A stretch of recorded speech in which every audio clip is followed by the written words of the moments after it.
What's going on, guys? Nick at Night here. Welcome back, and we are jumping into round 3 here on day 2. I'm here with Yarn from Orange Juice. How is it going? How are you feeling about the day so far? I am loving Paris right now. Paris is such an amazing city. We're joined here live right now with the tournaments. The finals will be happening tomorrow with the grand prize, total grand prize of $10,000. First place being $5,000. So the first match, we do have Trimax playing again.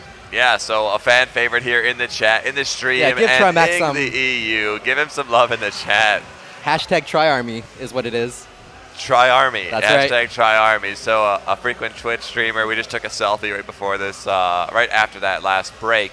And we're going to be seeing him and then see how, after we see this battle here, let's see how the brackets have been progressing and which players are rising to the top so far. Only 4 of them are going to be advancing. So they're queuing up right now. We're not going to waste too much of your time. We're going to jump into it, see what decks these guys are using. Right, so it's going to be Fuse Solution versus Trimax this time. Yeah. So the pressure is on. They're both on the podium. Mandrake with Fuse Solution. Yep. Yeah, that was an interesting very one there. Close match. Mandrake had very promising hog plays. Yeah, and then Fuse Solution was shutting him down, right? Yeah. Yeah, that was pretty crazy. All right, let's jump into the match. So many people here and so many new names, so we're going to try to keep up with it as best as we can. So right down on the bottom, we do have Fuse Solution. Both of them sitting at 10 elixir. Trimax going again with the giant deck. He had the bowler, right? Yeah, I believe he was rocking that bowler. Right. And the lightning spell was proving to be very useful on the archers. It actually was. It actually was. So Fuse Solution does have that Musketeer bowler. It looks like it's running another giant bowler deck. So both bowlers being deployed on defense. No shocker there. Look at that bowler just go past that giant, then take out the Ice Spirit behind it. Wow, and then that Tombstone just takes it out. The giant gets 1 hit off. So Trimax is at a bit of an advantage right now with both of his pushes getting damage to the tower. The bowler gets 3 bowls off on that right tower. Wow. And then look at this, the counterplay coming in.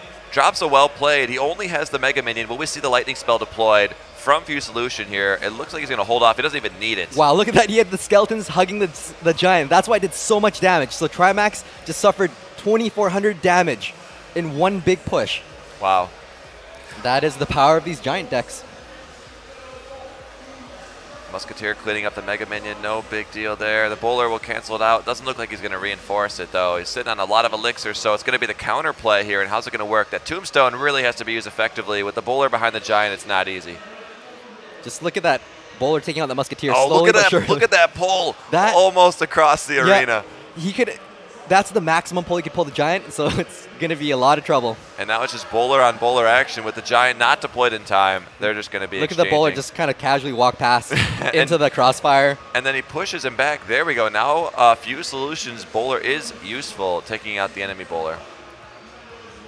Very interesting lightning. It looked like Fuse Solutions lightning was a little delayed because it was going to take out the Musketeer, but just a little too slow there. Oh, that bowl gets off, wow. And it does hit the Musketeer. If the Ice Spirit gets through, though, that Musketeer can get maybe 3 shots, but he has to deploy a defensive Musketeer. Yeah.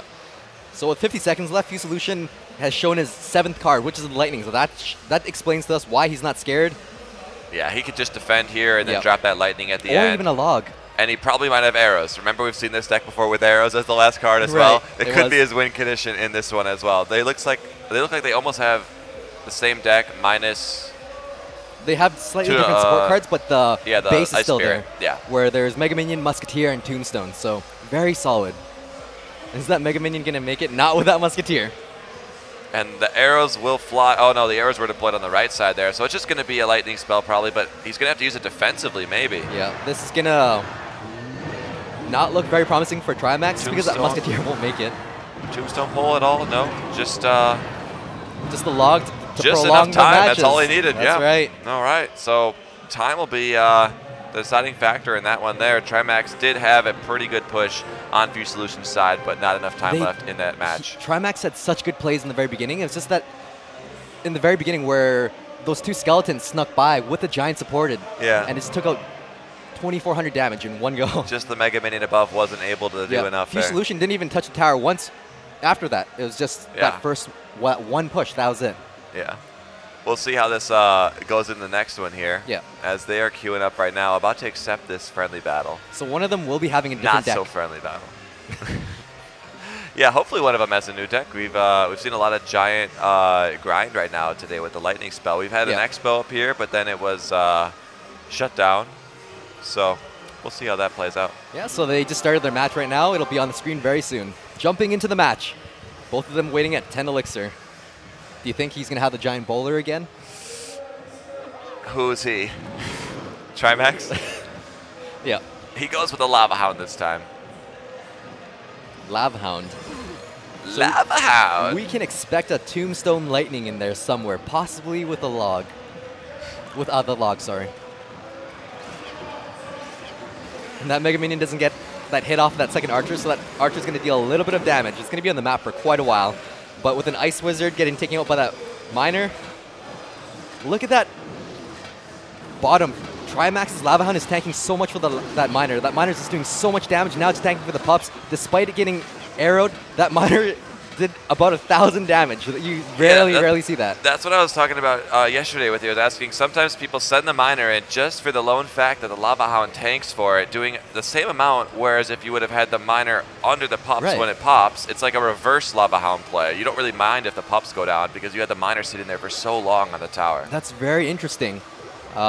Usually I play the Miner right when it pops because I like to maximize damage, but that was also 1,000 damage from just the Miner. It's pretty crazy. You only have to pull it off twice when you have the lightning spell in your deck. That's right. So they both changed their decks. None of them are playing giant bowlers, but they're both playing Lava Hound decks. Let's see if we see that early Miner come out again with the Lava Hound. Now that the tower is aggroed onto the Lava Hound, we do see skeletons, so he has to use the minions. And will the arrows fly for the minions, or is it not going to be worth it? There they go. And this time, no Miner. He doesn't need it. Up top, the Miner is tanking right now for those pups, and the archers will fall.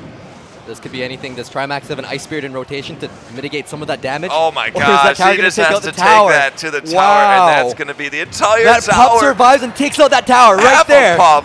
Now they're both at equal standing at double elixir time. Anything could happen with these even bigger pushes, and they both have absolute lane control. Look at that. Fuse Solution plants an aggressive Lava Hound, while Trimax plants a conservative Lava Hound. Who's going to win this battle right here? That is a very aggressive Lava Hound. It's pop, but the Miner was there in time, so everything will focus Miner, but there's a Lava Hound for the pups, and that's going to take a little bit of pressure off the tower. Lightning. That lightning did damage to the tower and took the Mega Minion. So a double Lava Hound. What? Wow. The pups are going to be tanked by a Lava Hound. What is about to happen here? I love when that happens. Oh, the arrows are a little bit early. And now there's just pups galore, 12 pups on his side. And Trimax has that Lava Hound, or that Miner, in position, tanking for all those pups right there. And the archers are just going to do so much. They're going to just take it. Look at those archers. He's in with lightning spell and arrows. There it goes, and here come the arrows. That's game right there. Trimax executing Lava Hound. That's literally one of the best Lava Hound matches I think we've seen. Trimax having a sigh of relief right there. All the different plays that you were talking about, that I was talking about, all put into action right there. Some of the tech that you were talking about yesterday and some of the tech that I was talking about today, everything was flawlessly executed. It was just so amazing. We've seen the aggressive enemy side Lava Hound deployments, the early Miner versus the late Miner, the arrows preemptive there and guessing. And it was just so much going on. That was good. And then the preemptive arrows was a little too early, and that was one of the biggest plays that cost him. Yeah. And then I'd say the second biggest play was that he ignored that Miner in the beginning. Yeah, so we're 1-1 right now, and we're going to see how this plays out. Jumping into the third match, let's see how this goes. Trimax playing without headphones. What a real strategic advantage there. The Hog doesn't even answer for it. Luckily, that Inferno Tower in his first hand.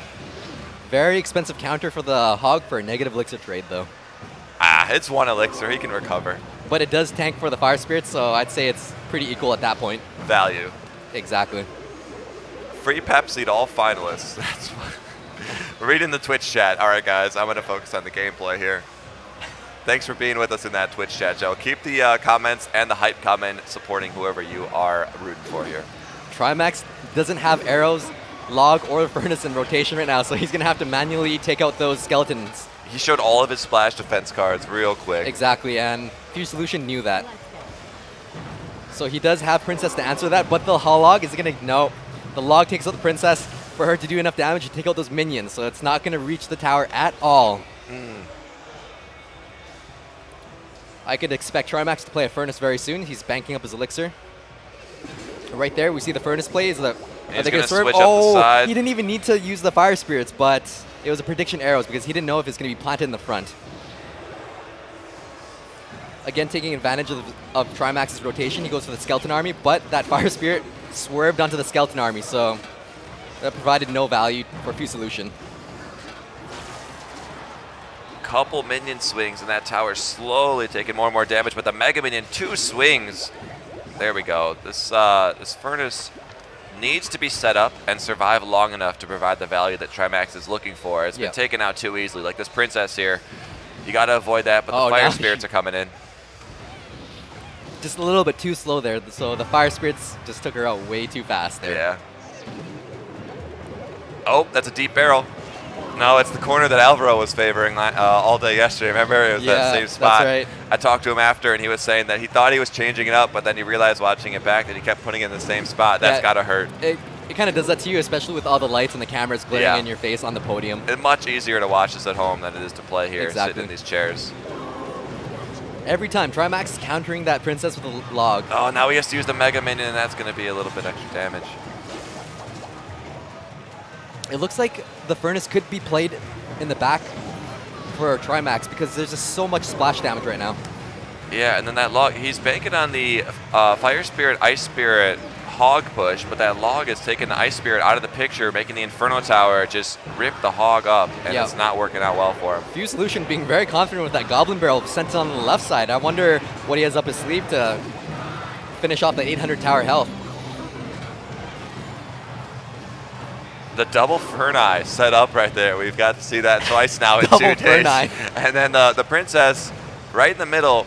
He's asking for the log to go down the middle there, but she's just going to sit there like a tower. It's like having a third arena tower, having a Princess in the just middle. So much value. Yeah. She's one of the perfect counters to the Furnace if she doesn't die to the log. Oh, she shoots the Ice Spirit as it jumps. Just going to hang out here. Oh, quad Fire Spirits, so the log is deployed, taking out 1 Furnace and killing all those Fire Spirits. And then that's our first time seeing Lightning on Trimax playing his 8th card 3.5 minutes into the game. I have to say, after taking he had almost 1,000 health left. He hasn't taken much damage since. He's been doing pretty well. Might be in trouble with that Goblin Barrel. No, he has the log to answer to that, but it still does 200 damage to the tower, so it's going to be a very close match. Just a few more Goblin Barrels. If that Princess gets taken out, that's not going to be good. We haven't seen the Hog really get a good lock on the tower, but now with the Inferno deployed, the Lightning out, will this be the play with the Hog here coming up and possibly an Ice Spirit? Oh, Minion Horde Miner, what's he going to do there? And now he has the log. Double Fernax. Oh no, that Fire Spirit swerved onto the Goblin Barrel. That was amazing. He didn't even have to arrow One log. Now he just needs to zap Trimax's tower, and it's going to be a good game, or send in the miner for the final hit, and that is game number 3 for Fusolution. Wow, Fusolution there. Yeah. He really had control over that Hog the entire game. Yeah. It was he never felt it as a threat. He was playing the Inferno perfectly. Yeah. I think one of the biggest plays in there was that Fusolution had the Inferno Tower. So that answered for the Hog as well as for the Fire Spirits. Because the biggest thing is that Fire Spirits will start slowly chipping away, and it's like every time 1 Fire Spirits goes on your tower, it's like half a fireball. Yeah. It's so much damage. And then when you have the Lightning spell, you're just waiting for that to add up over time, especially when he had 2 Furnaces up. It's like, just give me enough time, get my Hog to the tower once, Lightning spell, Fusolution, shut it down. With just with the Inferno Tower up and everything, I think that Trimax could have played a Lightning instead of the Ferneye, the double Ferneye. I got a copyright on that word. You can't drop that. So that was the one factor that he could have changed up, but he stayed on the same rotation. So this is the best of 5, so we will be seeing Trimax can have a chance to come back here if he wins the next 2. It's going to be tough, but we'll see how this plays out here. Yeah, so right now they're just picking out different decks. We will be jumping the match right now. Let's see how this one plays out. Well, we see more double Ferneye in this play right here, but they're both banking to 10 Elixir. Let's see, the Goblin Barrel is right off the spot. Musketeer doesn't have a zap or log to answer, so let's see. It looks like, is he reverting back to his Giant deck? Looks like Fusolution is playing the same Goblin Barrel bait deck with the Minion Horde and Skeleton Army. So hopefully Trimax, he does. He has the bullet to answer for the Skeleton Army and tank for some of those units. That Minion Horde is going to be trouble for him all game. I'm just going to say that now. I don't know if he has arrows in this one. Mega Minion is an acceptable response to that. And then it's going to swerve to the princess. Oh, good. He's got the log there for the princess. So let's see if we start. Few Solutions got to do something here with 10 elixir, but let's see if we start a slow giant push after this. Arrows and then Musketeer. Here comes the miner, though. Now, he did just play the log on the princess and arrows on the skeleton army. And that is why Few Solution played the goblin barrel. So Trimax had no answers to that. It's that tricky type of deck. Right before this, remember I was showing you that one that I was playing. Yeah. It has these cards plus a furnace. It just makes it that much more annoying. You are a dirty player. I only used it. I was playing a ladder match, and it was just so pressuring. I always had to answer everything they were doing. I'm like, I have to try this. I love when that happens when, oh, I got crushed so hard. I'm going to copy that guy. Hey, thanks for the deck. So this is looking like Few Solution is at a slight advantage, but anything could happen. Trimax is playing a bit of a heavier deck, so one big push could take the tower. But Few Solution has to slowly chip away with that goblin barrel. He just has to keep baiting with everything. Let's see if we see the princess now that the log and the arrows have been deployed. But the princess won't be able to get through with the tombstone in the map, so I personally would have played the princess to bait out Trimax's log. And then go with the barrel. Exactly. Yeah. It is nice when you know they just use the log and or arrows if they have both, and they have a furnace. You can just put the princess in the middle and she starts picking on it on the opposite side. Yeah. It's one good use for her. Those minion hordes provided so much value. All right, the there are the arrows. And then will the log come out? Might be a little more conservative with the log now. I think he needs to answer that princess with a mega minion and save the log and the arrows for all the other splash units. Oh, the bowler can handle the goblin barrel relatively well, but it had just rolled against the miner, so it took a couple seconds there to regroup. Yeah. That's our first time seeing the giant. This could be the one big push of the game, but he does have the Inferno. Oh, a lightning spell on double princesses. Wow. Is that as worth as doing it 2 archers? Almost. I think Trimax... It's more elixir. Yep. Double lightning on the princess. He has the lightning giant bowler, but he can't get all of it together with the pressure look at that Few bowler Solutions plant. putting on. That bowler pushed that miner out of the tower's range. He has been putting the miner over there pretty consistently. That's right. He's been playing at the same tile. If he changes it up to the inside or the top side, it might be a little bit harder to predict. Yeah, a bottom front miner with a deep goblin barrel could all be all it needs right now to throw him off. Yep. Bottom front miner and a deep goblin. Oh, yeah. Look at that. Was that log early? Look at that, the log. It was a little bit early. It took out the goblin barrel. Princess just splashed the Mega Minion and the tower. That's going to be game. Now Few Solution just needs to send in the log or a zap, possibly a miner to chip at the tower. Look at that. He planted the miner in a different position this time, taking it out. Oh. That is good game. Few Solution wins the match. Yeah, I mean, he went in for the win, but like that push was all about to take the tower as well with the giant musketeer. It's always scary to see it. Yeah. When you just need a little bit more damage to overcommit sometimes, it can sometimes bite you in the butt. But that was intense. good. Now, one of the things that I would have done differently in that game is I would have used the Mega Minion to take care of the princess. And yes, she wouldn't have reached the tower, but then I would have needed the arrows and the log to take care of the skeleton army and the Goblin barrel. Goblin barrel, that's right. You have to like resist the urge to take the princess out when she's still back and let her come up to you. Even though it's a positive elixir trade, you're still playing on your opponent's rotation. Yeah. So that was one of the... You're doing what they want you to do with your cards. Exactly. That was one of the things that you could potentially change in that game, but... Yeah, it's just so tough once you're in the rhythm and you have those cards available when you see the princess. Oh, you're like, oh, here we go. But then plus Few Solution had that down. He had to worry about the minion horde as well, so there's just so much coming at him. Yeah. And I noticed that Trimax did try to save that bowler for the skeleton army. And sometimes it didn't work because he did know that the bowler was coming, so he Few Solution planted the miner, so it would always aggro onto the miner.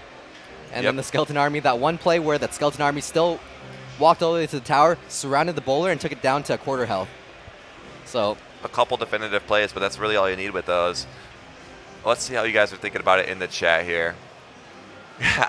Counting how many times positive elixir trade has been dropped. We should have a tally count going on, maybe. That's a good idea for the future. All right, so we've seen Few Solution. Is he now 3-0? Or did he lose any? He did lose that one match. Or for the Swiss system.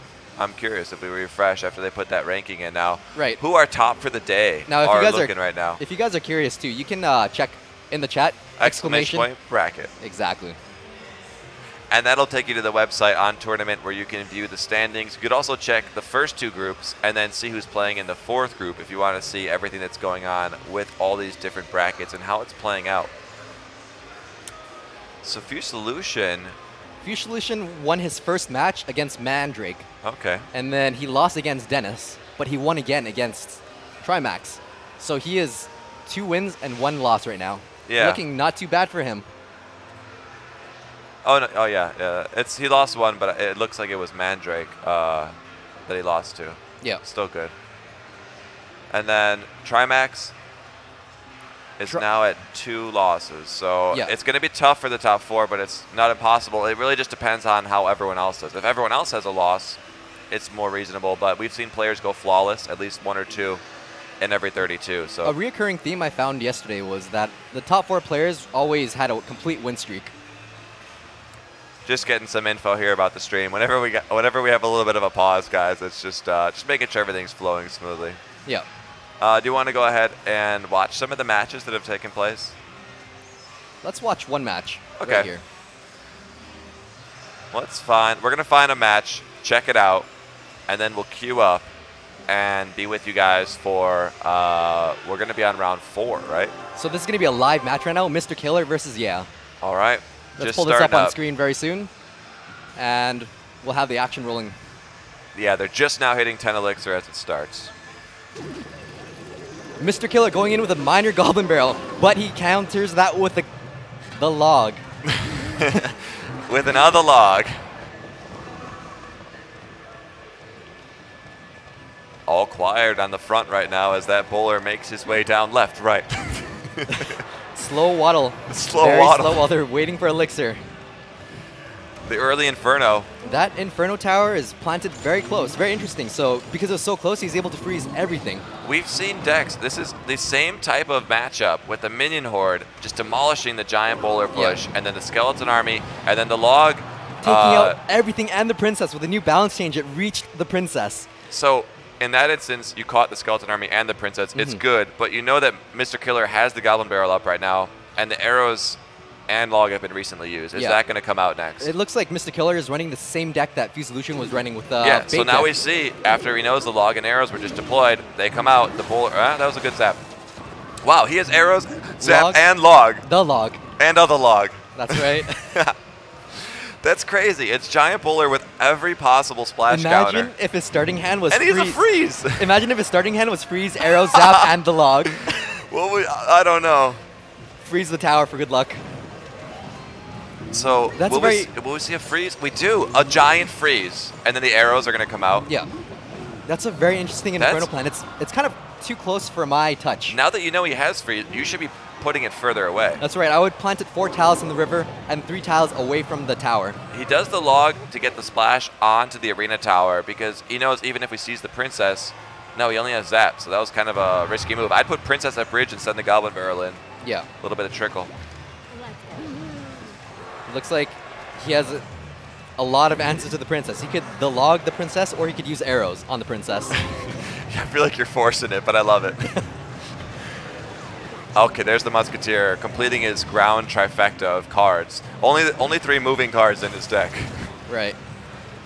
The Musketeer's just barely alive, but the Minion Horde comes out. You gotta see, those were a little quicker. He has to just know the Minion Horde's gonna be there at this point. Yeah, that looked like it was a prediction arrow. Yeah. You're absolutely right for that. So Mr. Killer going in with a minor Goblin Barrel, but he has too many answers to the Goblin Barrel. Oh my goodness, they're both just canceling each other quite well. That was a good amount of damage on that minor push, but let's see. It's almost like knew that he has a bait deck, so he's running 3 kinds of different splashes right now. Right there, he mixed it up Skeleton Army instead of any minions. Interesting. The bowler is just a juicy ball through the Skeleton Army. Keeps the miner at bay, but the miner could actually reach with a little bit of range if you plant him 1 tile off like that. Yeah, it looked like it did with the bowler. Yeah, I've read, or I've been hearing some people tell me, try planting it 1 tile off to the side of the arena tower. It takes like a half a step and starts swinging at range, and it helps out for certain troops that shoot your miner from a distance. That does make sense, especially if it's a melee troop that has to walk a distance. Is that log going to reach? It's a little bit too far. The log needs another buff. What do you think? 4 more tiles would do just fine, I think. Yep. It should be able to hit the king tower from your side. I think it should be from the back to the very end of the other arena. I think it should roll off the back side of the legendary Yeah, so arena. it looks like, look at that. The minion horde makes its way through. 2 minions did get one shot on the tower, so those arrows didn't come out just early enough. So this is looking bad for Yeah right now. For Yeah. Oh, you got to think that's... Look at that. It's almost like he wanted those Infernos to be frozen. But look at the minion horde just providing so much value. Is it going to get arrowed? No, it's going to be taken up by the minion horde. The log going in. Once 3 hits on the again. tower from the minion horde. Now that Princess is going to take out that Musketeer. Is it going to finish it off? Yes, it will. And one shot, that's Right game. there, But Princess goes in. a log. On the log, arrows, zap, bowler for the Goblin Barrel. Yeah. And the Swarm deck still wins. The bait deck still wins. Mr. Killer played a very good game. I'm actually Yeah. surprised that he planted the Inferno Tower so close. What are your thoughts on that? Do you think he had any reasoning behind that? I don't know. I feel like he knew the free spell was there, but it might have helped keep the Giant and Bowler really close together. So when he dropped the Minion Horde, they could maybe be more of a threat instantly. Yeah. Also, the Skeleton Army spanned both of them when he dropped it to defend, when he mixed it up on him like that. That does make sense, because if you planted the maximum distance, then the Giant would basically go in the other lane. Then the Minion Horde would kind of start dancing, and it would have too much time for arrows to counter it. So that's kind of nice. Keep everything concise and take it out how you can. So close together, it does work out. So much strategy, so much talk, so much banter, so much on the log. Today's been pretty fun. I hope you guys have been enjoying it. We're going to be back with the next official matchup, right? Round 4? Yeah, it should be round 4. Yeah, so I guess we'll see you guys for that, and then jump into some more replays and see how the standings are playing out. And then obviously this afternoon we'll be doing round or group number 4. But we'll see you guys back here in just a few. In the afternoon there will be Surgical Goblin playing, so stay tuned for more quality OJ.